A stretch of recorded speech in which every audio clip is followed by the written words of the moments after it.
ఒక్కసారి దొంగతనం చేస్తే తెలుస్తుంది ఇది ఎంత రిస్కీ జాబ్ అనేది. నువ్వేం తండ్రి బాబు దొంగతనం చేసే కూతురు కోపడకుండా. డాక్టర్ కొడుకులు డాక్టర్లు, యాక్టర్ కొడుకులు యాక్టర్లు అవుతున్నప్పుడు దొంగ కూతురు దొంగ అవడంలో తప్పే ఉంది. అయినా ఇది మామూలు దొంగ కాదయ్యా, సెల్ ఫోన్ లో దొంగతనం చేయడంలో స్పెషలైజేషన్ చేస్తుంది.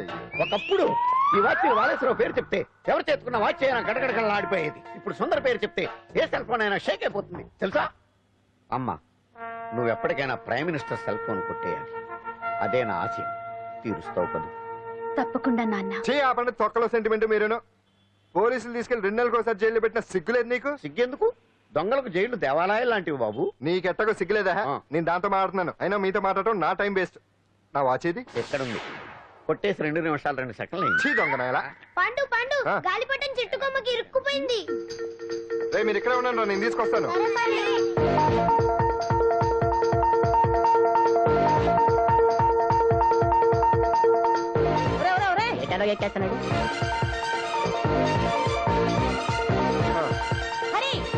ఇంట్లో పని చేయకుండా ఏం చేస్తావు అక్కడ? టైం 5 అవుతుంది. 5 అయిందా? అమ్మో, పట్టుకోరా. పాడు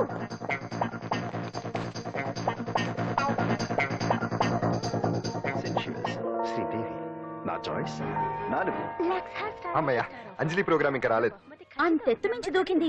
టీవీ చూడ్డానికి? టీవీ చూడటానికి కాదు, టీవీలో అంజలిని చూడటానికి. ఇదిగో పిల్లలు, ఫోన్ నంబర్ ఇస్తారు, ఆ నంబర్ మీరు అందరూ కొట్టండి. ఇదిగోండి పట్టుకోండి. ఇదిగో పట్టుకో. నమస్కారం. వచ్చింది. ఈ పోటీ ప్రపంచంలో ప్రతి మనిషికి మానసిక ఒత్తిడి ఒక పెద్ద సమస్య అయిపోయింది. అలాంటి సమస్యలకు పరిష్కారం చూపడానికే ఈ మీకోసం కార్యక్రమం.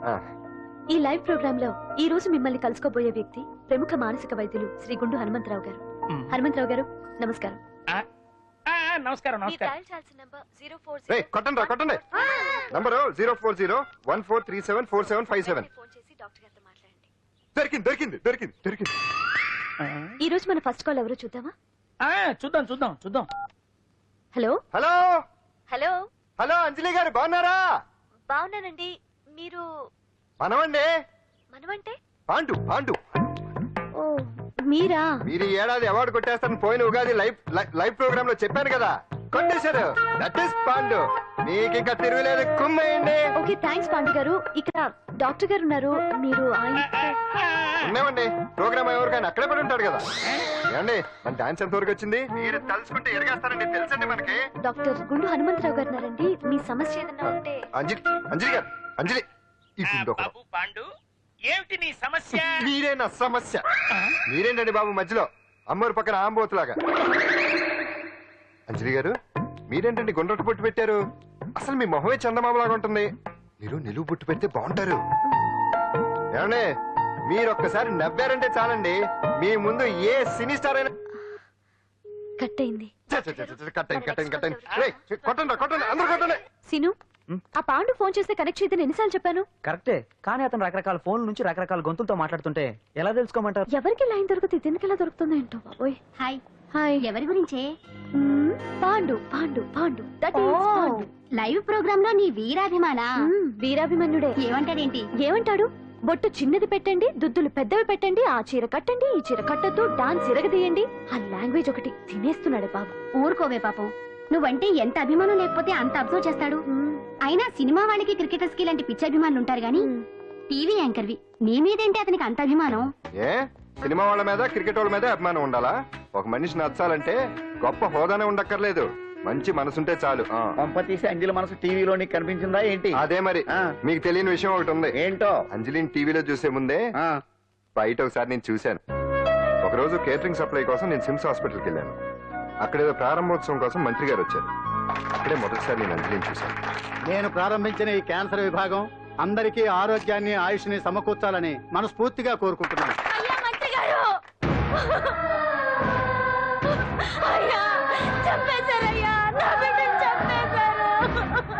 ఏం జరిగిందమ్మా? నా బిడ్డ గుండె ఆపరేషన్ ఉచితంగా చేస్తారని మీ గవర్నమెంట్ వాళ్ళు ఎడకి తీసుకురమ్మని చెప్పారయ్యా. తీసుకొచ్చాక ఆపరేషన్ రేపు చేస్తాం మాపు చేస్తామని నెలలు తరబడి తిప్పుకొని చివరికి ఆపరేషన్ చేయకుండానే నా బిడ్డను చంపేశారయ్యా. ఊపిరిపోతారనుకున్నాం గానీ ఇలా ప్రాణం తీస్తారనుకోలేదయ్యా. చేసిన ఆపరేషన్స్ కే ప్రభుత్వం నుంచి గ్రాంట్ రిలీజ్ కాలేదు సార్. ఫండ్స్ లేవు, అందుకే వాయిదా వేయాల్సి వచ్చింది. ఈ రోజు ఆ బిడ్డకు పట్టే గట్టే రేపు మా బిడ్డలకు కూడా పట్టొచ్చయ్యా. మీరే ఏదో ఒకటి చేసి మా బిడ్డల్ని కాపాడండి అయ్యా. ప్రభుత్వం సరిగ్గా స్పందిస్తే ఇలా జరగదు సార్. ఏదో ఒకరిద్దరికైతే ప్రభుత్వం సాయం చేయగలదు. కానీ మన రాష్ట్రంలో గుండె జబ్బులున్న పేద పిల్లలు 6,000 మందికి పైగా ఉన్నారు. వాళ్ళందరికీ ఆపరేషన్లు చేయించాలి అంటే 90 కోట్లు ఖర్చు అవుతుంది. అసలే ప్రభుత్వం లోటు బడ్జెట్లో ఉంది కాబట్టి కొంత సమయం పడుతుంది. ఆ లోపు పిల్లల ప్రాణాలు పోకుండా ఉండాలిగా సార్. ఎందుకు పూర్తవని ఎన్నో ప్రాజెక్టుల కోసం వేల కోట్లు కేటాయిస్తున్నారు.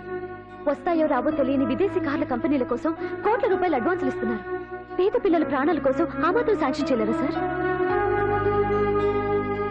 విమర్శించడం తేలికేనమ్మా, పరిష్కరించడమే కష్టం. కష్టం కాదు సార్. ఒక్కో నియోజకవర్గ అభివృద్ధి కోసం ఎమ్మెల్యేకి 50 లక్షలు, ఎంపీకి 2 కోట్లు ప్రభుత్వం కేటాయిస్తోంది. మొత్తం వాళ్ళకి కేటాయించిన 229 కోట్ల నిధుల్లోంచి 20% కేటాయిస్తే సుమారు 45 కోట్లు వసూలవుతాయి. దాంతో చాలా మంది పిల్లలకి ఆపరేషన్లు చేయించవచ్చు. ప్రభుత్వ పథకాల ప్రచారం కోసం సంవత్సరానికి 100 కోట్లు పైగా ఖర్చు పెడుతున్నారు. అందులో 4వ వంతు కేటాయించినా ఈ ప్రాబ్లం పూర్తిగా సాల్వ్ అవుతుంది. మీరు ఆలోచించండి సార్. బాగా చెప్పావమ్మా. నాయకులు ఈ మాత్రం ఆలోచించగలిగితే ఇంకా సమస్య ఉందమ్మా. ప్రతిదానికి నాయకులు వేలెత్తి చూపడం కాదు, మనం కూడా ఆలోచించాలి. నిజానికి మన రాష్ట్రంలోని 8 కోట్ల మంది మనసు పెడితే 6,000 మంది పిల్లలకి ఆపరేషన్లు చేయించడం అసాధ్యం కాదు. ఎవరికి తోచినంత వారు సాయం చేస్తే ఆ పసివాళ్ల జీవితాలకి వెలుగునిచ్చిన వాళ్ళు అవుతారు.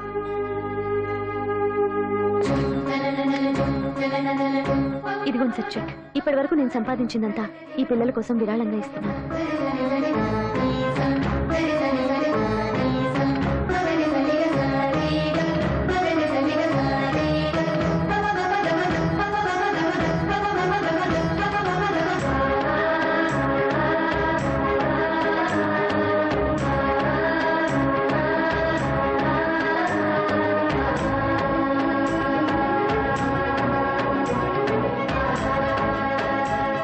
అప్పటి నుంచి నా గుండెల్లో అంజలి ఫ్యాన్స్ అసోసియేషన్ పెట్టేశాను. ఆ తర్వాత అంజలి ఎప్పుడు టీవీలో కనిపించినా ఇక్కడేదో అయిపోతా ఉంటుంది. ఆహా, అక్కడ ఏదో అయిపోతుందా? ఇప్పుడు అర్థమైందిరా. ఇన్నాళ్ళు పెళ్లి చేసుకో అంటే వినిపించుకోంది ఆ టీవీలో పిల్ల మీద మనసు పడా. అది సరేగాని బామ్మ, ఆ రోజుల్లో నీకు ఏ హీరో అంటే ఇష్టం? ఎందుకురా? చెప్పు. ఇంకెవరు? ఎన్టీవాడే. ఆ రోజుల్లో ఎంత అందంగా ఉండేవాడో కాదు. అంటే ఆ రోజుల్లో నువ్వు ఎన్టీఆర్ మీద మనసు పడ్డావు అనమాట. చిచి, అవే మాటలరా, అది అభిమానం. ఇది అదే అమ్మాయి మంచితనానికి గొప్పతనానికి మనం వేరే ఫ్యాన్స్. పండు అంతేనా? అంతే. నిజంగా అంతే? అంతే.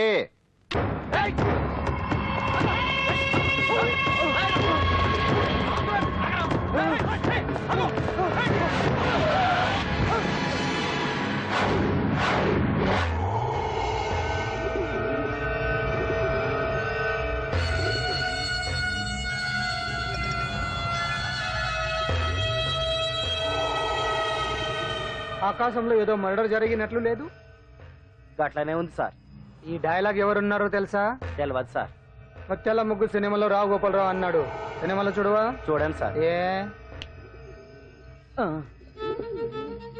సంగీతం వింటావా?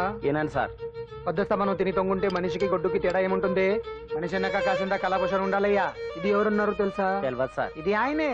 నన్ను చూడు. పెయింటింగ్ అంటే ప్రాణం, సంగీతం అంటే సరదా. తీసుకొచ్చినామనా తలగాడు దొరకకుంటున్నానా?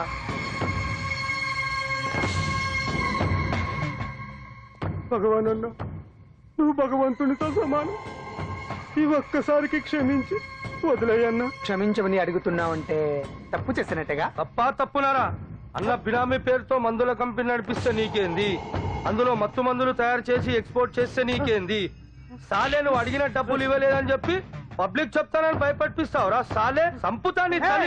ఎందుకు అర్థం? వాడేమన్నా పరాయవాడా? ఉన్నట్టి దాకా మన దగ్గర పనిచేస్తున్నాడే కదా. ఏదో ఒక కుర్తి పడి రెచ్చిపోయాడు.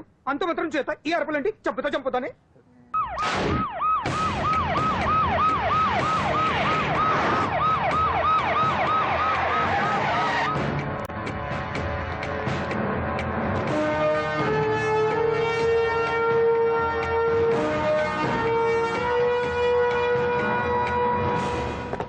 సాలరీలో కొట్టి సాలరీలో తీసుకోవడం కాదయ్యా. సిన్సియర్ గా డ్యూటీ చేయాలి. రాష్ట్రంలో శాంతి భద్రతలు కొరవైపోయాయని ప్రతిపక్షాల వాళ్ళు, పత్రికల వాళ్ళు దుమ్మెత్తి వస్తున్నారు. దీనికి తోడు మన రాష్ట్రం నుండే అక్రమంగా మత్తు ఇంజెక్షన్లు, మాదక ద్రవ్యాలు తయారు చేసి ఇతర దేశాలకు ఎక్స్పోర్ట్ చేస్తున్నట్లు వార్తలు వస్తున్నా మన దగ్గర మాత్రం ఏమీ ఇన్ఫర్మేషన్ లేదు. ఇలా law and order out of order లో పోతుంటే హోమ్ మినిస్టర్ గా మీరేం చేస్తున్నారు భగవాన్ గారు అని సీఎం గారు నాకు ఆక్సిజన్ లభిస్తున్నారు. మీరేం చేస్తారో నాకు తెలియదు. మీ పవర్ తో పరిస్థితిని వెంటనే కంట్రోల్ చేయకపోతే హోమ్ మినిస్టర్ గా నా పవర్ మీ మీద ఉపయోగించాల్సి వస్తుంది. అర్థమైందా? అర్థమైందిరా. నువ్వు ఎంత ఎదవో అర్థం